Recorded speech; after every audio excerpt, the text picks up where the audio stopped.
పిల్లలు చాలా సంబరంగా చేసుకునే పండుగ వినాయక చవితి. వినాయక చవితి ప్రాశస్త్యం ఏంటో ఇప్పుడు తెలుసుకుందాం. వినాయక చవితి అనగానే వినాయక విగ్రహాలను ఏర్పాటు చేయడం, వారం లేదా 11 రోజులు పూజలు చేయడం అందరికీ తెలుసు. చాలా మందికి వినాయక చవితి ప్రాశస్త్యం గురించి మాత్రం తెలియదు. నలుగురితో నారాయణ సామెతల ఈ పండుగను జరుపుకుంటున్నారు. ఇంకా ఇది ఇలాగే కొనసాగితే తరువాతి తరం వారు కూడా ప్రాశస్త్యాన్ని తెలుసుకోలేకపోతారని చాలా మంది అభిప్రాయం వ్యక్తం చేస్తున్నారు. ఇక వినాయక చవితి ప్రాముఖ్యతను తెలుసుకుందాం.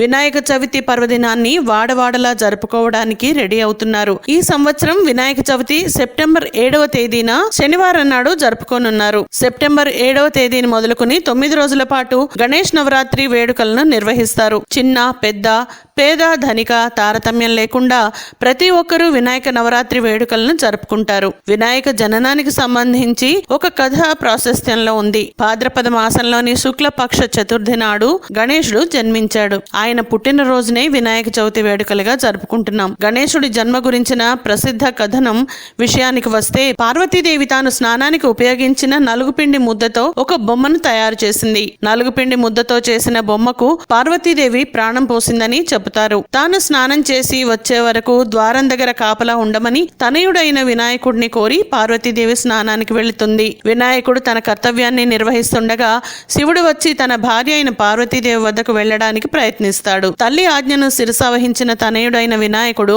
పార్వతీదేవిని కలవడానికి నిరాకరించడంతో శివుడు కోపంతో అతని శరీరం నుండి గణేశుడి తలను వేరు చేశాడు. అది చూసిన పార్వతీదేవి తన కుమారుని ప్రాణాలు తనకు తెచ్చి ఇవ్వవలసిందిగా శివుడు చేసిన పనికి ఆగ్రహం వ్యక్తం చేస్తుంది. దీంతో శివుడు ఉత్తర దిక్కుగా తలపెట్టుకొని ఉన్న ఏనుగు తలను గణేశుడి శరీరానికి అతికించి తిరిగి ప్రాణం పోశాడు. పండుగలనేవి బంధుమిత్ర సపరివారంగా నిర్వహించుకుంటేనే మజా. కానీ వినాయక చవితి మాత్రం వీరితో పాటు వీధి వాడలు అందరూ సమైక్యంగా ఉత్సవాల్లో పాల్గొంటూ ఐకమత్యాన్ని చాటి చెబుతారు. సో మీరు కూడా జై బోలో గణేష్ మహారాజ్ కి జై అని మన పండుగలను ఉత్సాహంగా జరుపుకోండి. Keep watching SN TV Telugu. Signing of.